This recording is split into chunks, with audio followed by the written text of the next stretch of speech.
today is loaded, baby. Oh, it's loaded. Good. It's a Friday. Some great news coming at us at the end of the day, huh? How about that? I didn't know what to expect today. Let's do this. 3, 2, 1, yo! What's going on, Arkansas Razorback fans? Welcome to the best live show, Arkansas Razorback-related content live show on YouTube. It is Tuss Talk with Ty.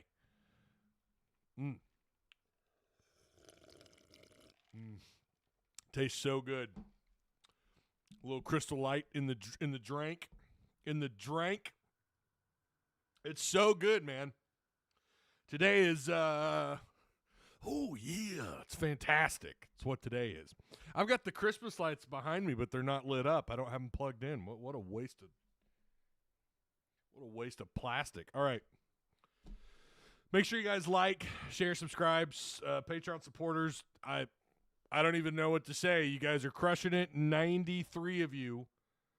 I don't know why we have, we got to change that description box. Hang on. Keyon Menifield. We're going to talk about Menifield. That is absolutely huge.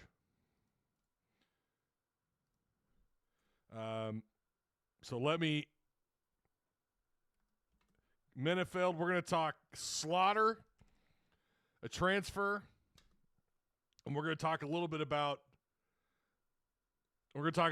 Arkansas playing Lipscomb. All in this one. And whatever else you guys want to talk about, right? Whatever else you want to talk about. Like, share, subscribe, all that cool, fun stuff.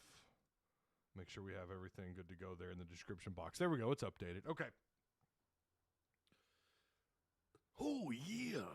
Cream of the crop. Listen, I'm excited because Menifield is who I like. As soon as that dude committed, I already knew once he hit the portal, that's all me and some friends were talking about. Like, bro, this guy would be great. And, of course, by that time, I think it had been kind of a whisper that Arkansas was targeting someone out west. And of course, it ended up being Menifield. I'm trying to remember that whole process. It seems like such a long time ago, but it really wasn't. But as soon as he committed, I mean, that was such a big deal. I'm so in on this dude. So we're going to talk about him in a little bit more.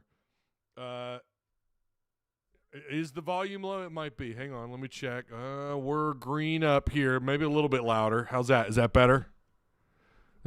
Volume's low? I don't know. You guys, OBS lately, I don't know what's going on. I might need to reconfigure some of these because we had audio issues a couple of weeks ago. Remember it was popping in and out? I don't know what's going on. Anyways, hopefully that's better. Perfect timing. Needs to make a run soon. You're not wrong. My phone's been blowing up. I told Discord I was going live, and it took me like 15 minutes because as soon as I sat down, I had to throw everything together. As soon as I sat down, my kids, all chaos broke loose in the rest of the house, and I had to go deal with that, and I had to come running back in here, and I'm all huffing and puffing. Hey, shout out to, we already talked about Patreon supporters again, 90+, but also these shows are not possible. They're not at all possible without sponsorship. So shout out to Direct Service Overhead, the garage door company. They're currently offering 10% off any garage door repair. That wasn't a very good Macho Man. Trying to promote Direct Service Overhead.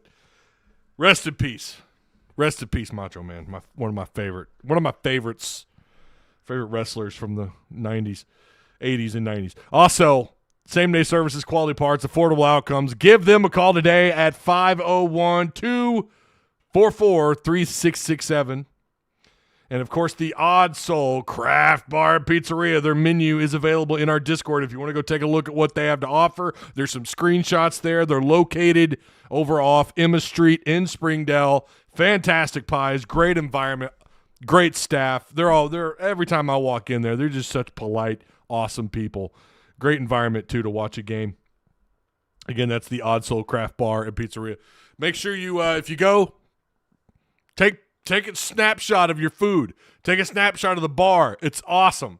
and send it to me. I will proudly display it in our Discord. All right. Perfect time. Oh, I already read that. Let's go. Most excited about the pace he plays at, as well as some playmaking ability that is desperately needed. We've had very few easy shots. We know, and you can see it on Musselman's face, like the biggest complaint or the biggest issue this team has is appreciate you, Coach McKnight. I see you on Twitter. I appreciate you, man. One of the biggest issues this team has had is it's been defense. There's no doubt. So we're gonna get a good. We're gonna take a look at how well Menifield plays. I fully believe he's going with them down to Little Rock to play Lipscomb. I don't know if he's starting. I fully believe he's gonna play. He's gonna dress out and play. I think he's traveled with them everywhere. I don't know that he's missed a single game, right? I've seen him on the bench quite a bit, always cheering on his boys, cheering on the rest of the team. Let's see what this first broke from Scotty Borderland over on Whole Hog Sports. Shout out to Scotty, good dude. He says Arkansas basketball's first edition from the NCAA transfer portal this spring is a talented young ball handler. And hold on, that's the wrong article I have pulled up here. Where's his tweet? Here it is. Here's his tweet. I pulled up the wrong thing. Arkansas Menifield, a transfer from Washington, has been granted a waiver by the NCAA and is immediately eligible for the Razorbacks. And I had another article pulled up. Here we go. Here it is. I've got them side by side. So, Arkansas guard Menifield will play for the Razorbacks in 2023-24 after all. Menifield, 6'1", 150-pound, 150-pound guard who transferred from Washington earlier this year, has not played at Arkansas this season, but he's been granted a waiver by the NCAA, making him immediately eligible, beginning with the team's game against Lipscomb in North Little Rock on Saturday. And he's quoting Muss here. It has been a long process that we had to work through, but we are excited for Keyon. I know someone's going to come along. I've been getting corrected on names and dates of video games too. Like, bro, it never fails. Our staff and administration have worked hard to get this done, and we appreciate their hard work. Keyon is an explosive point guard with great playmaking ability. According to a release, his eligibility was restored following the end of the fall academic semester Friday. In late July, the Razorbacks announced that the guard would be a non-scholarship redshirt in his first season with the program. Menifield was a freshman that averaged 10 points, 3 rebounds, 3 assists per game. There's nobody on the roster right now doing that, by the way. Nobody's getting three assists per game. We're going to go over those numbers here in a second. And 1.1 steals in 32 games, including 21 starts. He was named the Pac-12 all-freshman team. Again, shout out to Scotty.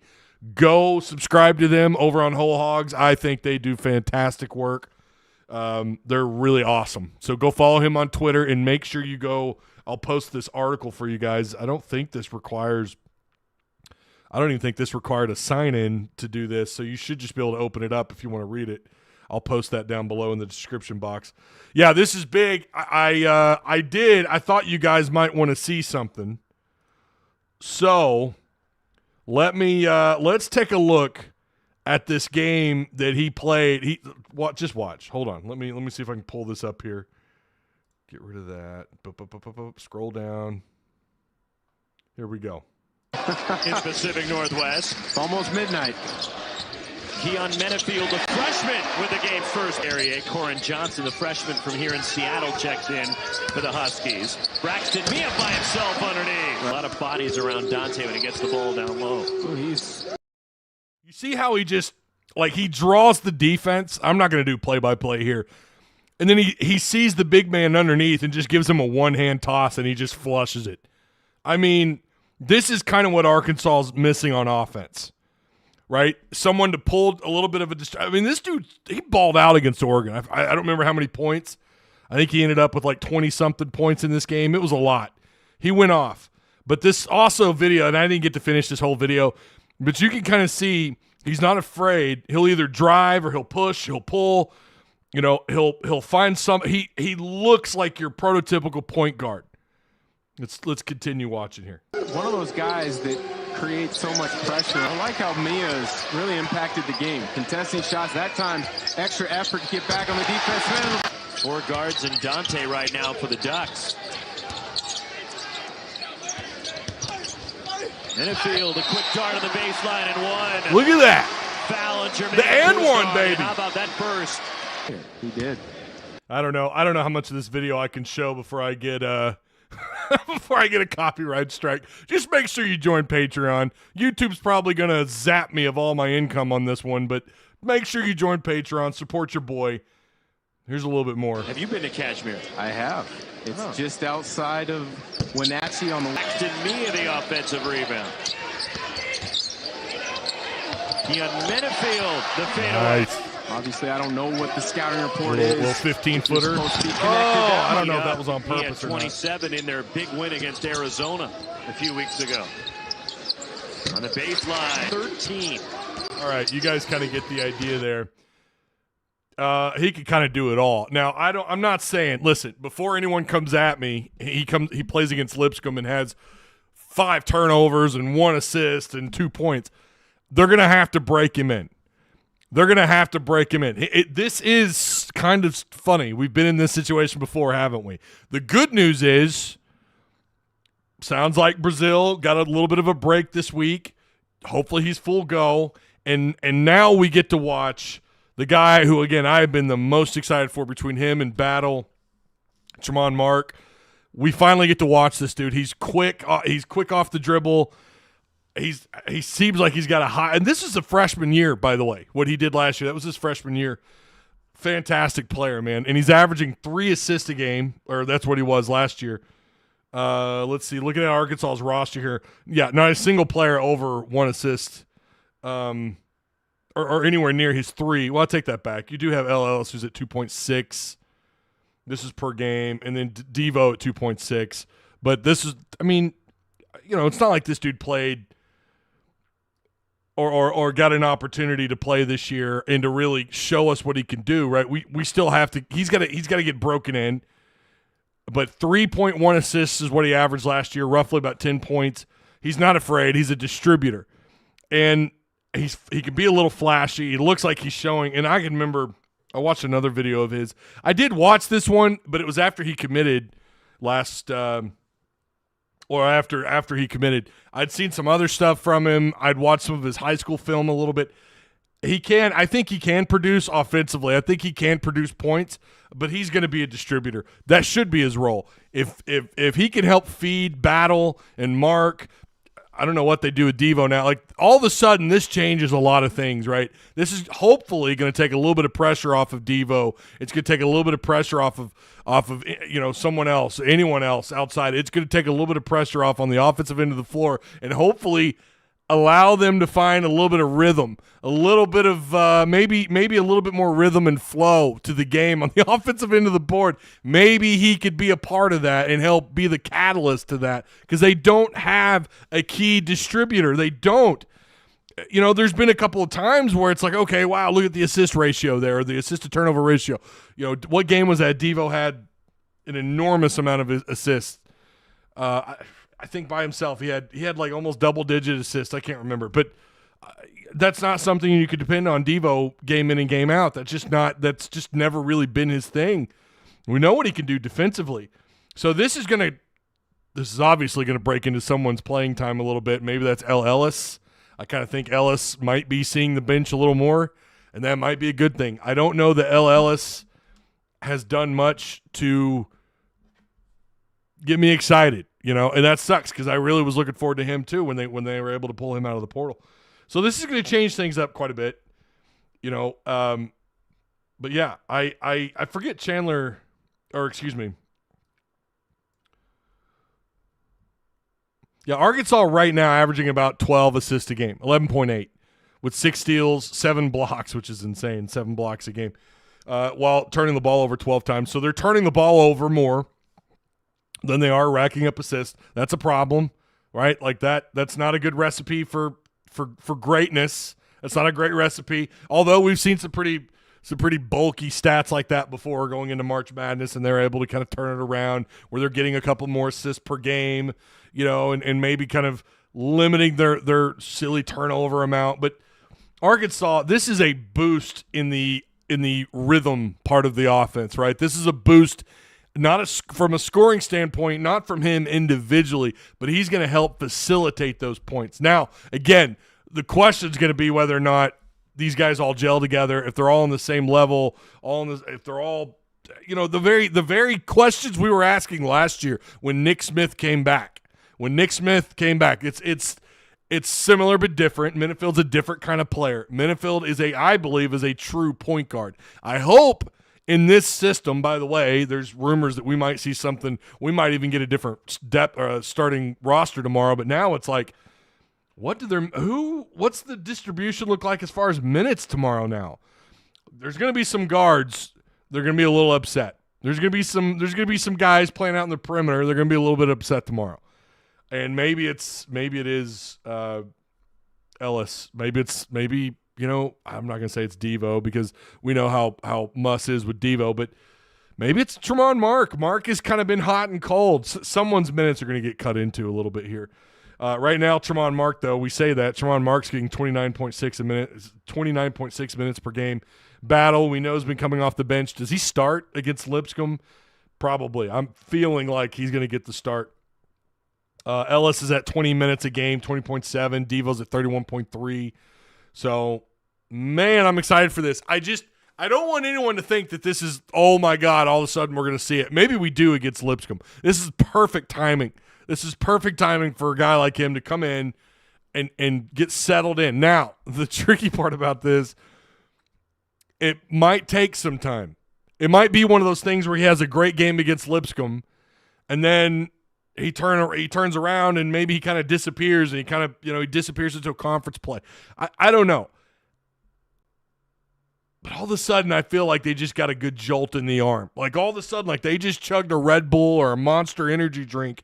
This guy should help facilitate the ball on the offensive end of the floor. He's not a terrific – I think his free throw numbers weren't real great. I think he was like 70%, 69, 70%. I don't know if he's someone – we'll see what he could do, man. I mean, when you're under a Musselman coach team, sometimes the things that you did well at the previous school don't always translate onto the floor. You have to find yourself in a new role in what you're asked to do versus what you were doing at your previous school. But I really feel like this is going to be a guy, if he gets settled in, if they're all on the same page, we don't have what I believe might have been some ruffled feathers last year, guys getting over themselves. I think that might have played a role last year. If we don't have any of that, and this isn't square peg, round hole, which it shouldn't be, again, this you feel like is what they've been missing on the offensive end of the floor. A true distributor, a true point guard. I think Menifield can be that in Musselman's system. Could be big. This could be absolutely huge in terms of what they could do now. It could really change, or who knows? The stage might be too bright for him. He's on a team that's expected to go on a tournament run. There's a different set of expectations here. And he's also coming in at a time when you've got too many losses going into the rest of your non-conference schedule, considering what you have left. You've already got too many losses. 8-10 in conference play, all of a sudden, like you don't feel like that gets Arkansas in like it did last year. They were 8-10 in conference play. They were 2 games under 500 last season. And they got in. They went on that they went on the Sweet 16 run, which I didn't at first think was going to happen. Changed my mind before the Kansas game. If you guys recall, I picked Kansas to win that game, and I went back the next morning before the game, and I changed it on the community page. I said, nope, I think I like Arkansas here. They ended up winning and advancing, but they're already – this is already a challenge. And so now that makes you wonder how much of that pressure does Muss feel? How much of the pressure does Musselman feel? And how does that dictate rotation, minutes, the starting lineup, because he's feeling it. He knows it despite – and I will say it does – who you've lost to does matter. And I'm going to tell you right now, Memphis, they're a tournament team. UNC Greensboro, that's a tournament team. Guys, they're riding a 7-game win streak right now, and they're expected to win their conference. They're likely a tournament team. All your losses are to teams that are more than likely, assuming they play at the level that they're playing at right now, are tournament teams. So they're not horrific losses. You don't like the way the OU game went down, and that one's going to sting for a little while. It still does sting. We'll see if these guys can get over that. They've had a pretty long break, but yeah, there's still a ways to go, right, before we start getting really concerned. But the timing here almost feels like, thank God, we're not talking about the day before Auburn, the SEC opener. We're not talking about that. We're talking, you got what, 3 games left before conference play. So it's perfect timing. I don't think we're going to break down Lipscomb here in just a second. It's just thank God you're in the situation that you're in here, right? I just told Arkansas. Does not fall under the. Oh, okay. I just hope Arkansas does not fall under the Little Rock curse. Yeah, that's the one thing you're concerned about is where you're playing at. Tulsa and Little Rock, man. I don't know where you're cursed at more. Ty, I think you need to go play for the basketball team instead of Big Nasty. We'll have Big Sexy. I don't know about that. 6'3" ain't cutting it, man. 6'3" and fat and huffing and puffing up and down. Man, I wouldn't even make it off the bench onto the floor. I'd just fall over and die.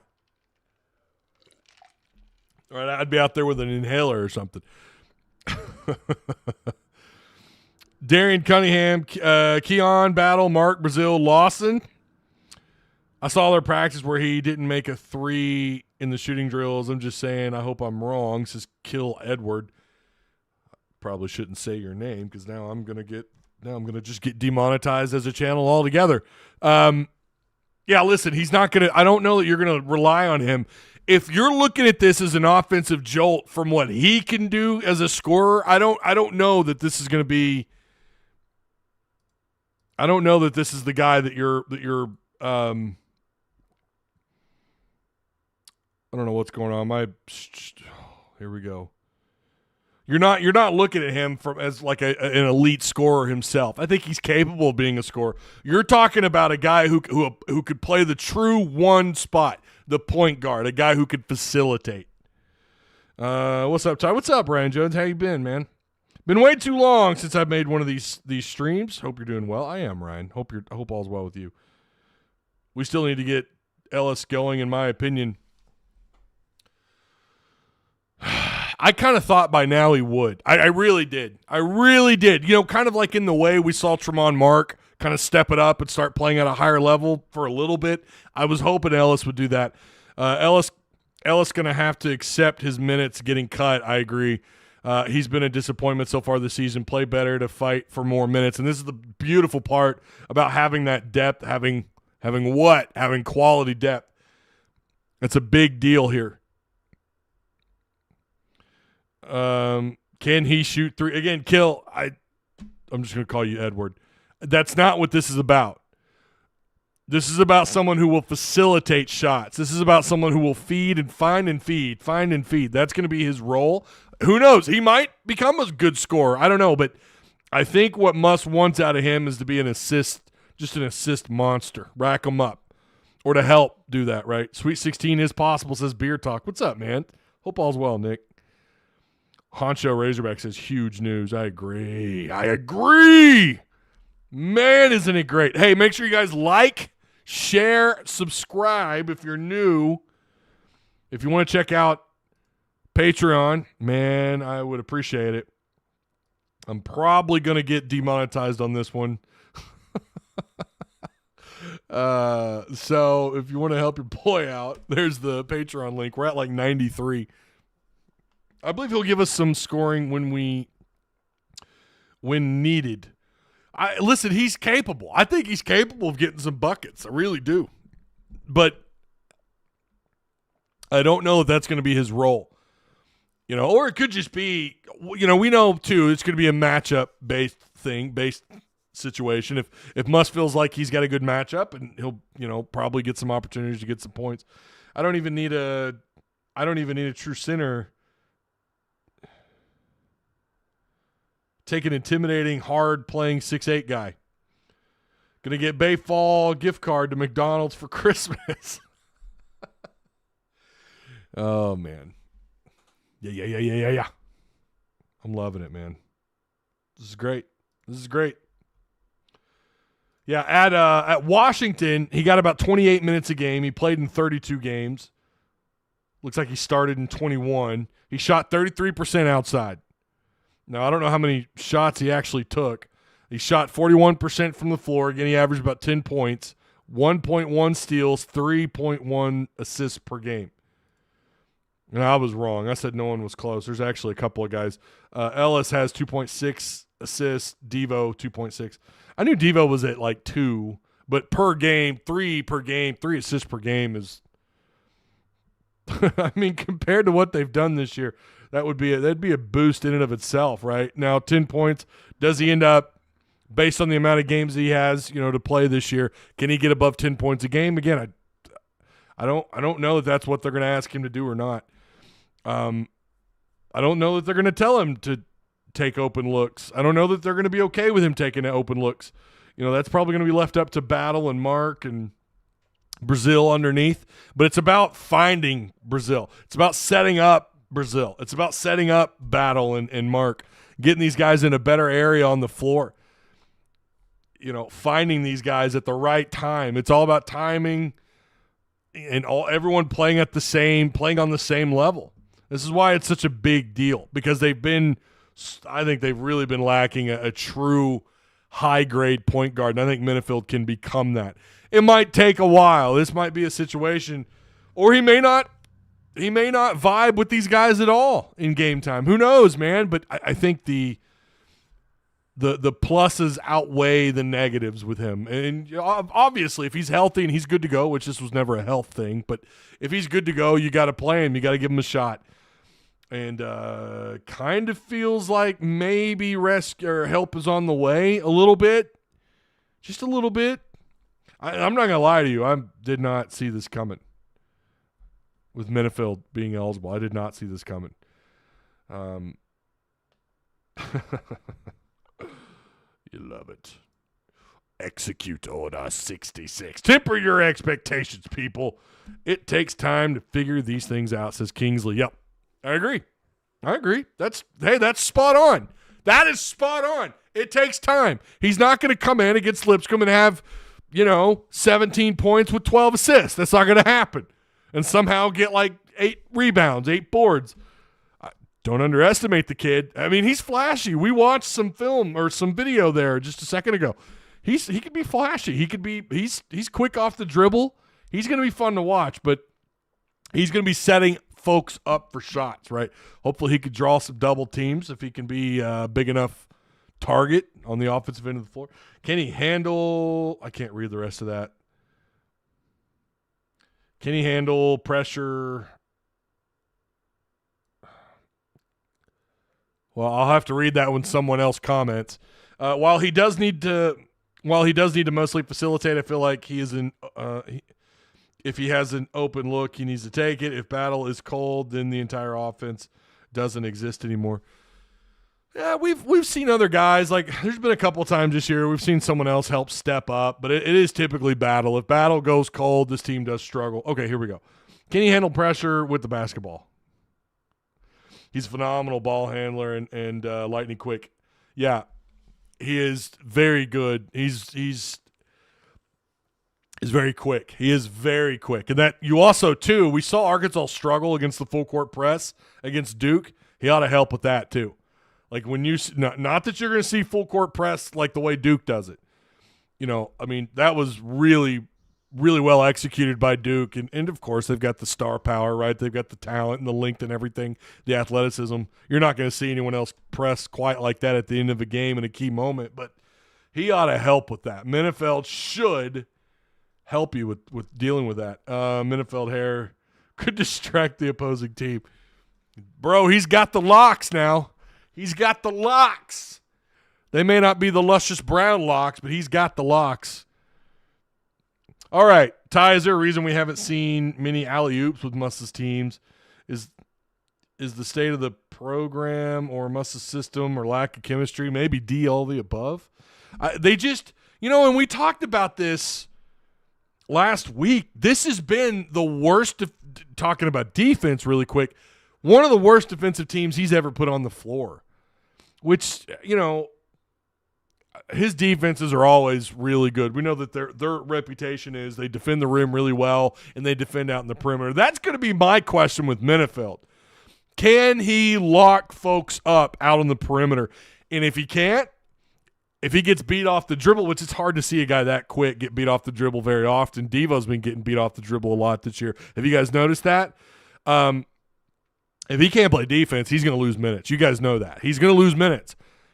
And if he's cold or if he's not doing his job on the offensive end of the floor, he's not facilitating, he's not doing what Muss wants in whatever the hell system we expect to see tomorrow. Again, there's rumors they may not even roll out what they've been doing tomorrow. This game is key for a lot of different reasons.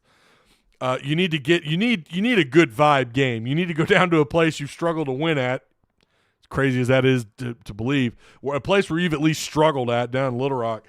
You need to get a win there. Lipscomb, I don't know. They're not a high quality team. They're not, and they're going to be missing possibly one of their better players. But it's a key game to start off back in the right direction. This game has got to get you headed right back in the correct direction. This is your reset game. With the amount of time that they've had off, right? And now you've got Menifield. Like, all of a sudden, you feel like you've switched. I don't want to use the word lanes. So help me God. I don't want to use that word. But it's like you've taken a different exit off of I-49. You've taken a different exit now. You're going another direction. You're going to probably have a different look as far as your starting five. I think battle starts tomorrow. Beyond that, I really don't know. Really, I don't. I don't know what they're going to do. Maybe he rolls out Devo and Mark, and maybe they want to play small ball. Maybe they want Graham and Brazil, and they want those guys. They want their bigger part of their roster. Mitchell, maybe those guys play. I don't know. I suspect they might want to go a little small ball versus Lipscomb. But this game feels like this is it, man. This is where we're going to get started off on the right foot. We're going to start all of our adjustments that we've made throughout the week with this long break. We're going to put it all together here. Then we're going to build off that, getting ready for the next opponent, which is Abilene Christian. Is that right? Off the top of my head. And then beyond that, and then after that third straight non-conference game, you have Auburn. You start things off against Auburn. And the good news is they've got huge gaps of time between each of these games. Devo has worked his butt off to be point guard, but just isn't one. We really needed this. James, you are 110% right. We miss you, Krusty Hog in Discord. We miss those crusty takes. James, appreciate you, man. I like Devo. Maybe he's just, maybe he's a true combo guard after all. Maybe he's going to be the two on the floor.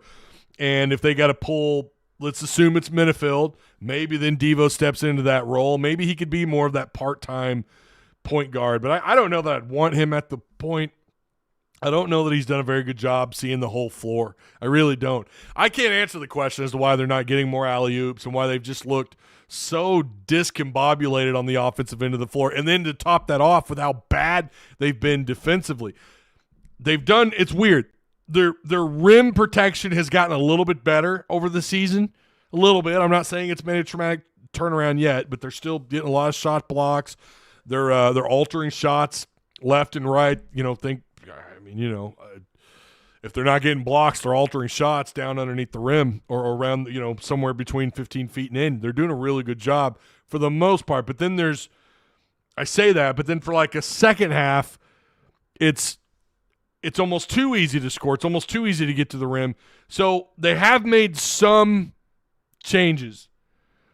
They have made some effort to defend the rim a little bit better. It's not happening in full games. It's not happening in full games. And God bless them if a team gets hot outside. They're in trouble. They're in big trouble if a team can stretch the floor out and knock down some easy 2s and 3s, some 15-foot floaters or 3-point shots. God bless them.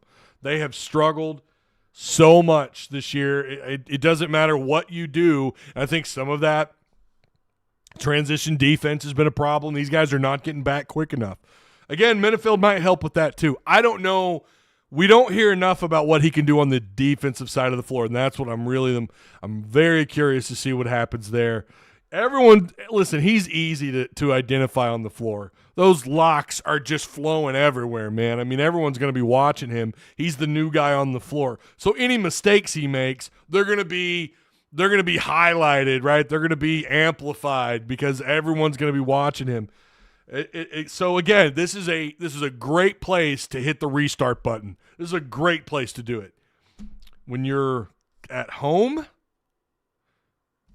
I'm not gonna lie to you. I hate that they go down there.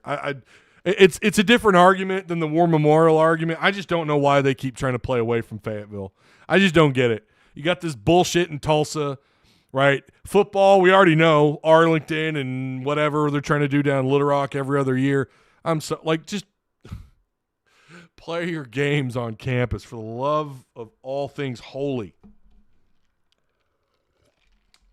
People said defense because Mark and Devo. Whoa. What? In my opinion, defensive issues are 80% lack of effort. Yeah. You're probably not wrong. I think there is. I don't know if it seems you could be right. It could be an effort thing. It's kind of like what Muss has said. They've done the same thing on defense. They've practiced the same way since he's been here.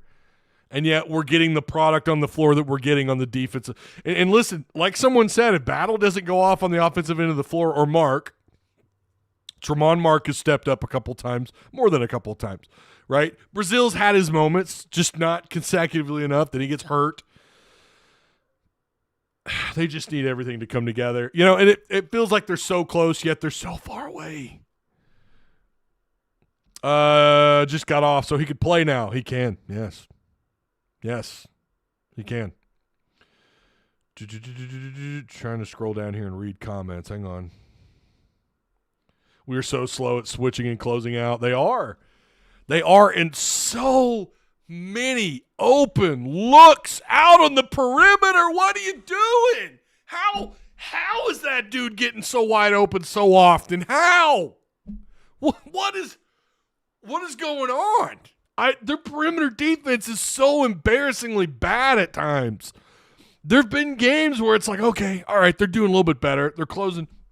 They're not leaving their feet as often when they're trying to knock down a ball. But yet they do it again. Like the next 2 or 3 possessions, they're leaving their feet. And allowing these guys to fake the shot and then take an open look. It makes me so angry how bad the perimeter defense is this year. It is so bad. Yeah, the game is at 3 o'clock. Did you guys see the lineup of games tomorrow? Oh, my gosh. It starts tonight. We got a good one tonight. Everyone knows that Devo isn't a point guard, right, including Devo. He can step in. He can step into that role and facilitate, but he's – oh, damn it. This stupid thing on Twitter keeps pulling up. Go away.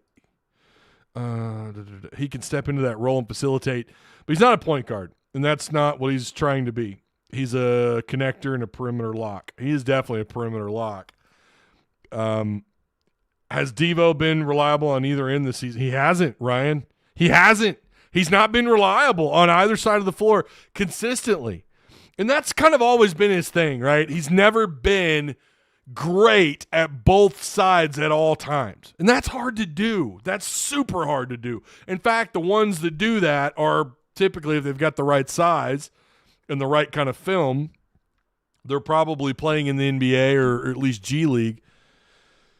Ty, new starting lineup: Menifield, Mark, Battle, Brazil, and Graham. This is an offensive squad, not defensive.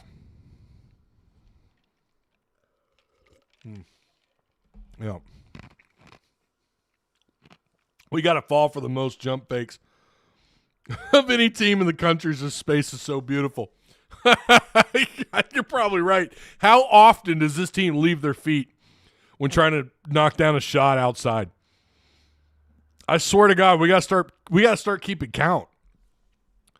You know, I mean, I sometimes, you know, it's worked out. Someone gets a block, but that's like the lowest percentage block shot in basketball is the 3-point shot.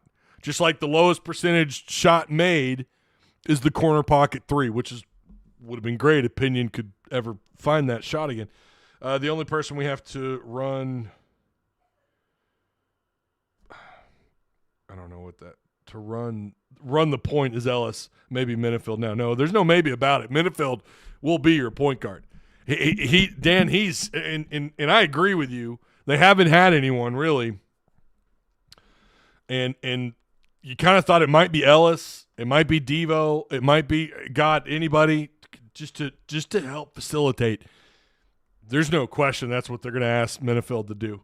There's no question. That's why he brought him here, and that's why it was such a blow when I was very disappointed when he was deemed ineligible.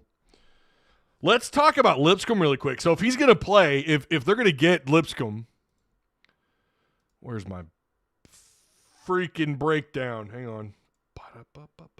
So Lipscomb, they're KenPom, they're ranked 162. Arkansas still inside the top 50. This will more than likely not do anything for your KenPom. Might even drop.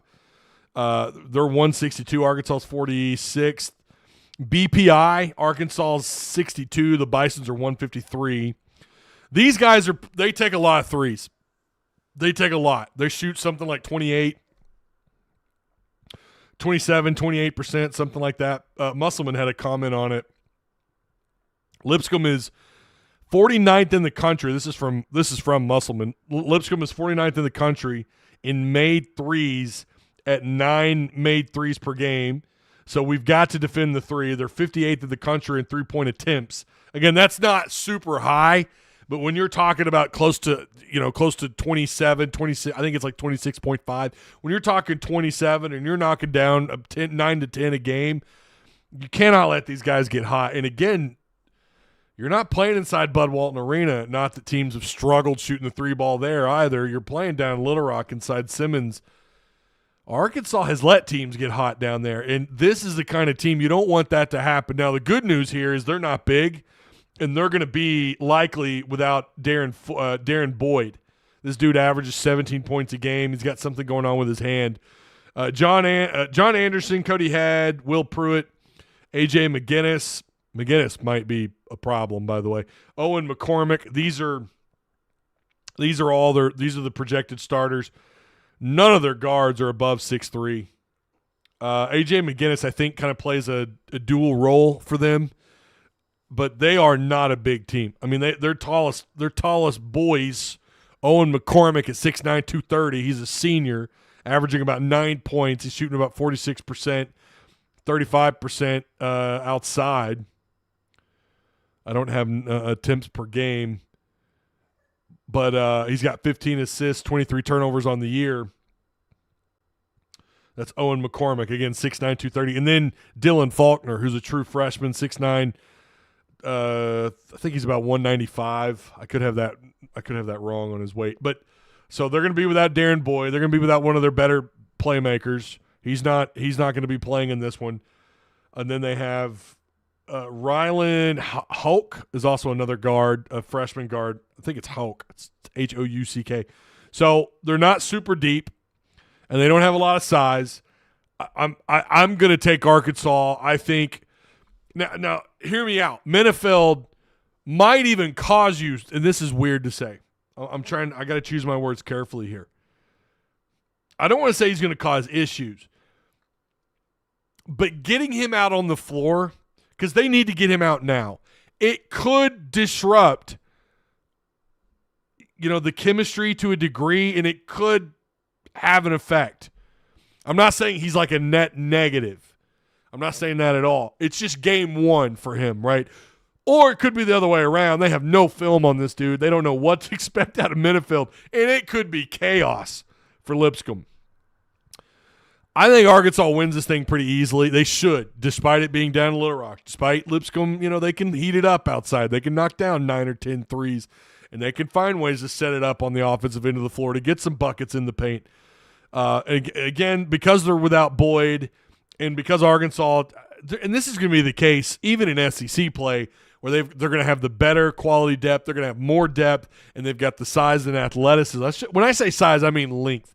They're not super tall. We know they don't have the big physical – Mitchell every once in a while can play a little physical, but they don't have that 6'10", 275, 260, 275 center.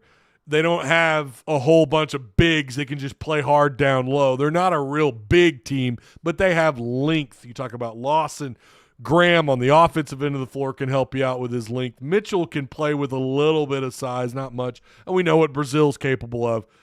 But they have the length, so they're going to have those advantages a lot. I've said it before. You're going to hear me say that a lot. They're going to out-length you. They're going to have more athleticism. I think typically they're going to be the more talented, experienced team, which is why I was so big on these guys to begin with. I think so far, someone mentioned execution, the hustle, the want to. It's there, but then sometimes you feel like it's not. You talk about transition defense, right? That's the thing you've always got to watch with these guys. How quickly are they getting back on defense? How well are they guarding out in the perimeter? Please, for the love of God, limit these open looks outside.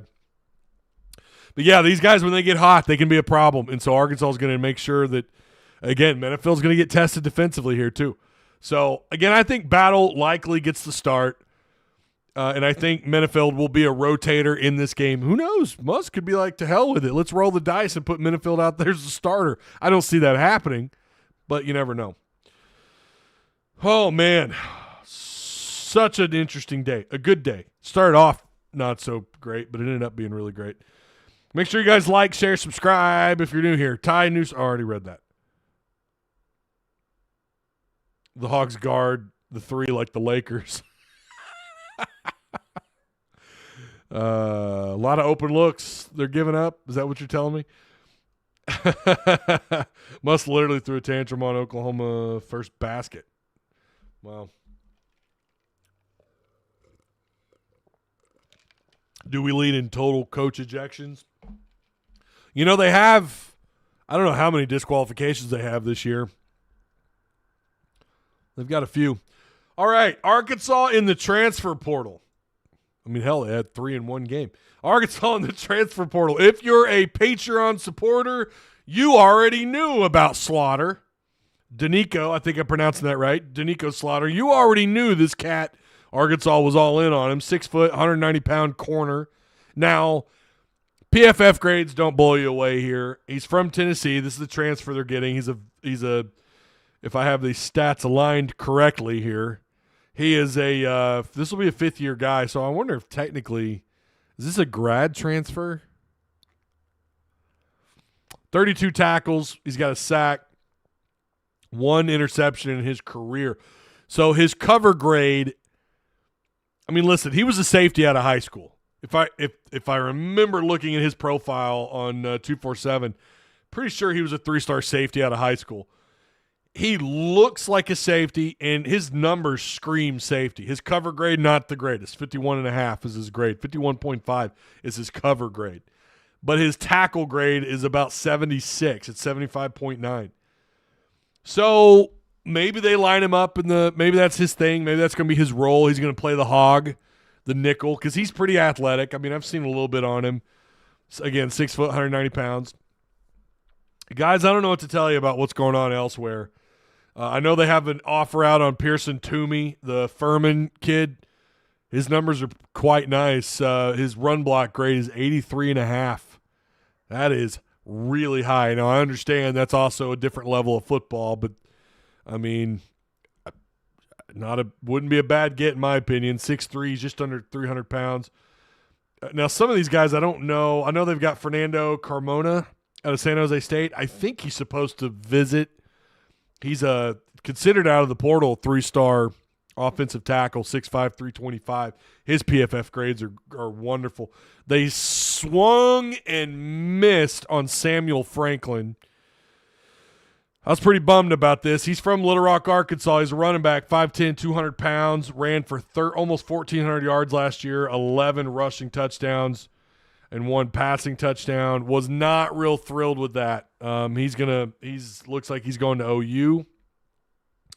But there's some other names. I know Xavier Sorry.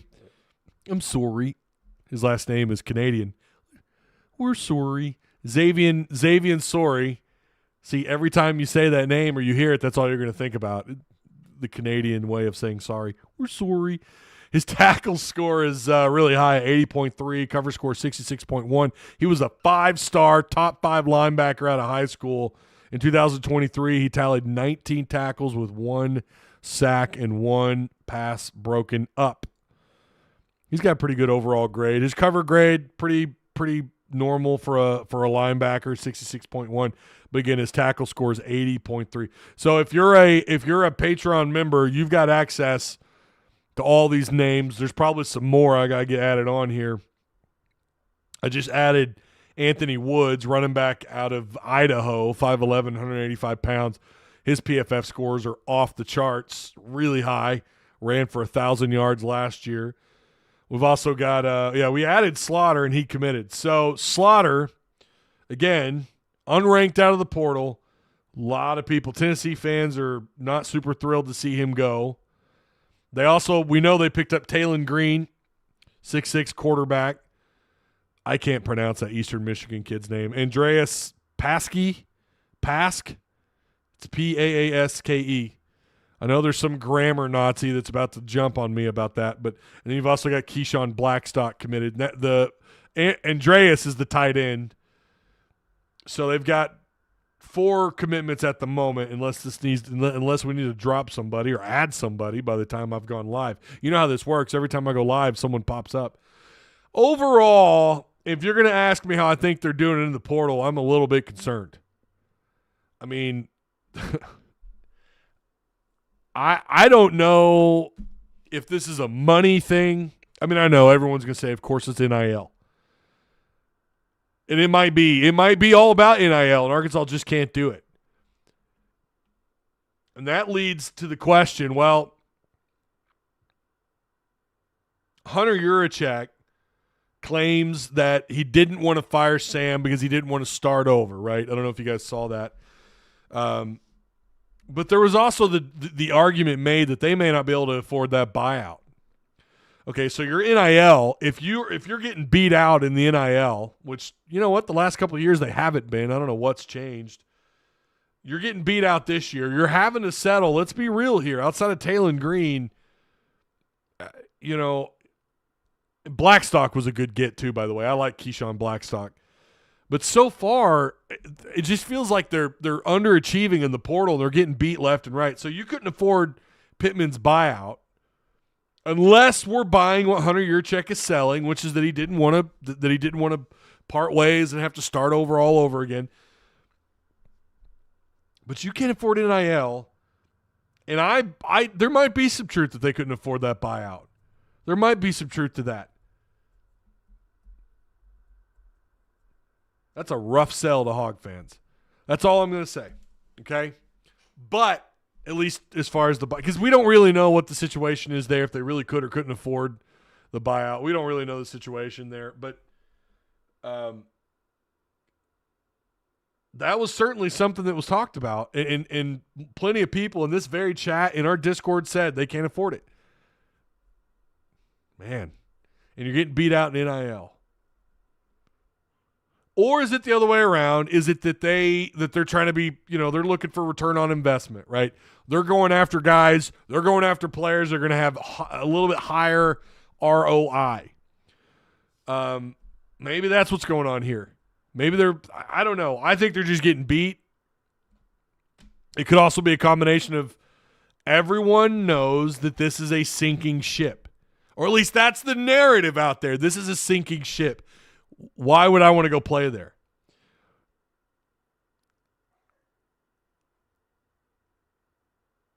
I mean, I don't know. And this is why this is one of the negative effects of bringing Pittman back. So not only is there and listen, maybe people aren't putting into the NIL because they have no confidence that Sam Pittman can turn this thing around. So you've kind of screwed yourself here because it's got to be some of all of this that we've talked about over the last couple of weeks.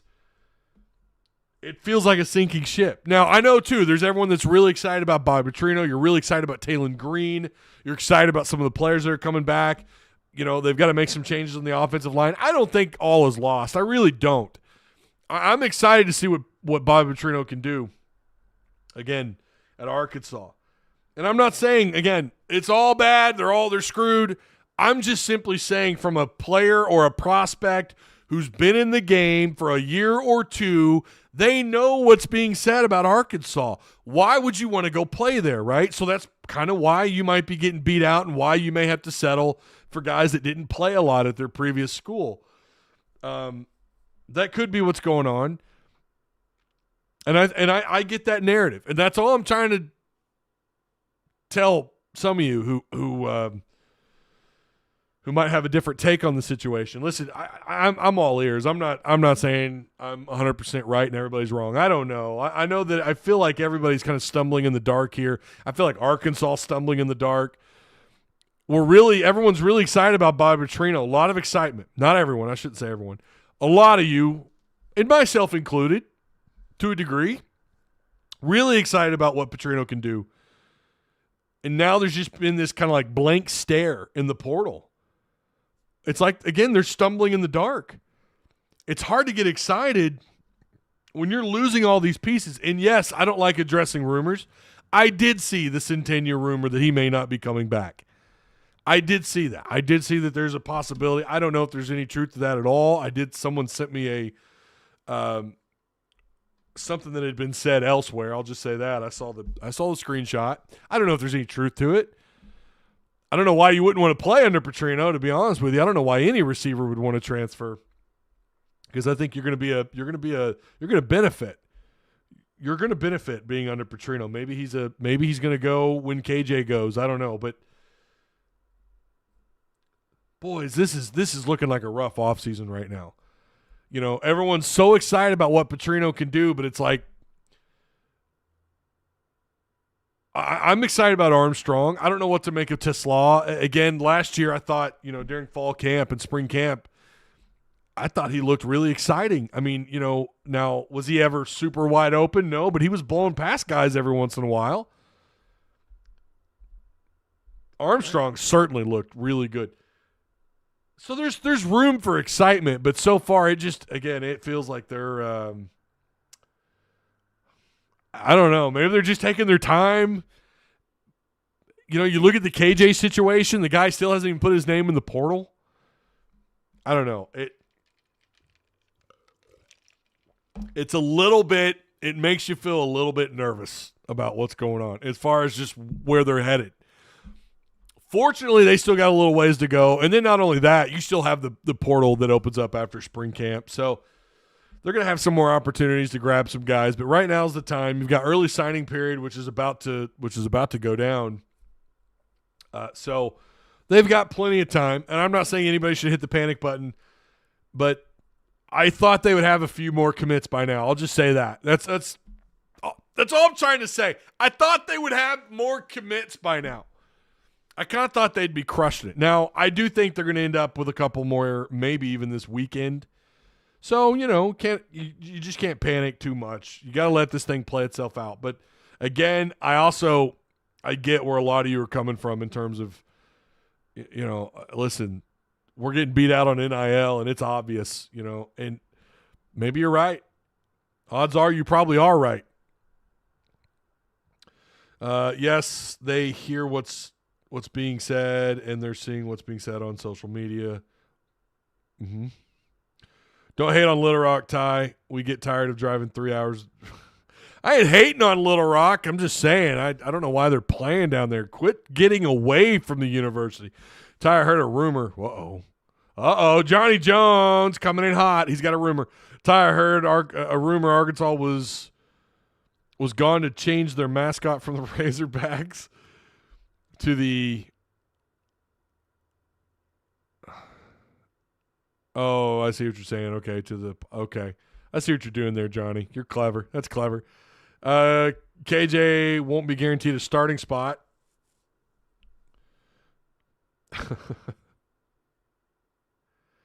KJ just tweeted that he's transferring to Southern Miss. Don't you start on that. Don't you pull that. You're full of it. No, he is not. No way. I'm falling for it, aren't I? Thank you. I appreciate the retweets, by the way, on Twitter. I'm not doing that. I'm going to look it up because I know you're just trying to pull my leg. I don't see anything here. Yeah, KJ's not made any announcement.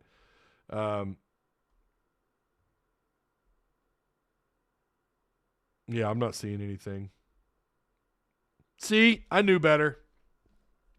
KJ could stay or go. I don't care as long as Bobby. I don't care as long as Bobby's the guy choosing the starter. Yeah. Ryan says you fooled me with that. Yeah. Yeah.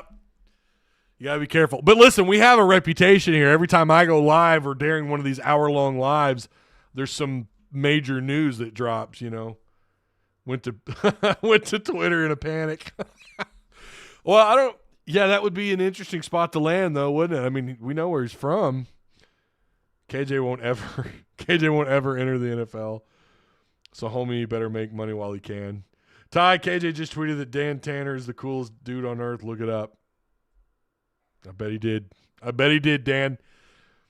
Again, I appreciate those of you who have joined Patreon. I don't expect this video to be monetized. I mean, it's monetized, but I don't expect to keep any of it. Oh, YouTube, you sons of bitches. So if you guys want to help out, consider subscribing, huh? Yeah? There you go. What if Bobby uses both in some wild double option play action scheme? Well, you know the old saying, if you got two quarterbacks, you got no quarterbacks. I do not want to see a two-system offense, a two-quarterback system offense. No, thank you. Man, I think we covered it all. It was a little kind of a rough start there, but I think we're gonna stick the landing here quite nicely because we went over it all. We talked about the big-time Keyon Menifield, who will be playing against Lipscomb. I will shave something off if he doesn't play. I will. I'll shave something. I'll shave the side of my head. I'm waiting for my wife to open that door and be like, no, you're not. But he's playing tomorrow, okay? Don't know what he's going to do. Maybe that ought to be our other poll question in Discord. What does Menifield do? What stat does he lead in? Does he lead in points or assists?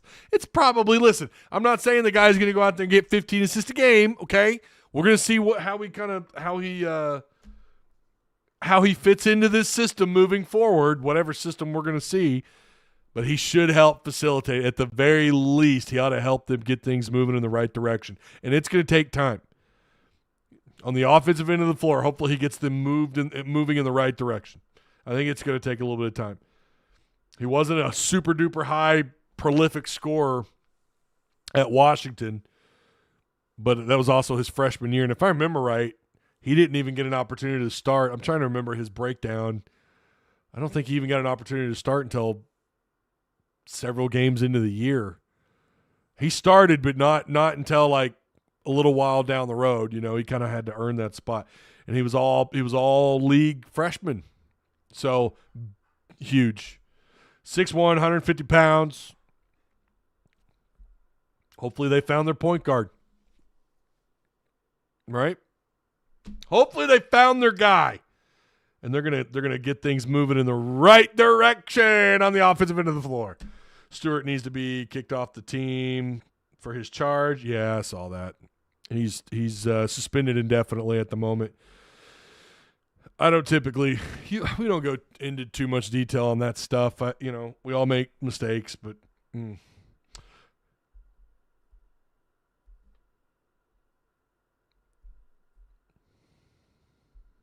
So, all right. That's going to be it. I appreciate you guys. Remember, on your way out, make sure you like the stream. I have a video that released on Wednesday. It's 2 minutes long. Go watch it. And, yeah, we'll be back tomorrow. Post-game show tomorrow, immediately following Arkansas and Lipscomb. Okay? All right. You guys be good. Be on your best behavior, and I'll see you tomorrow.